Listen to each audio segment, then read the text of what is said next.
இந்த வார்த்தை ஆண்டவர் உங்களுக்கு தீர்க்க தரிசனமாய் சொல்லுகிறார். நீதிமான்களுடைய வேரோ அசையாது என்று ஆண்டவர் வாக்குத்தத்தம் பண்ணுகிறார்.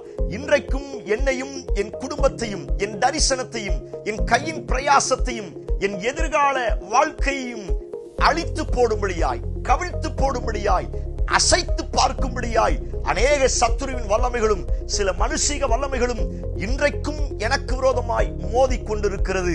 தேவ பிள்ளையே, நீங்கள் அவரால் கழுவப்பட்ட நீதிமான்களாய் இருக்கிறபடியினால் உங்கள் வேர் அசைக்கப்படுவதில்லை என்று ஆண்டவர் வாக்குத்தத்தம் பண்ணுகிறார். தைரியமாயிருங்க, பயப்படாதிருங்க. பெருவெல்லம் மோதினாலும் பெருங்காற்று வீசினாலும் அநேக பிரச்சனைகளும் போராட்டங்களும் உங்களை மோதி உங்களை அழிக்க வேண்டும், விழவைக்க வேண்டும் என்று வந்தாலும் நீங்கள் அசைக்கப்படாத நீதிமான்களின் வேராய் இருப்பீர்கள் என்று ஆண்டவர் வாக்குத்தத்தம் பண்ணுகிறார். ஆமென். Praise the Lord.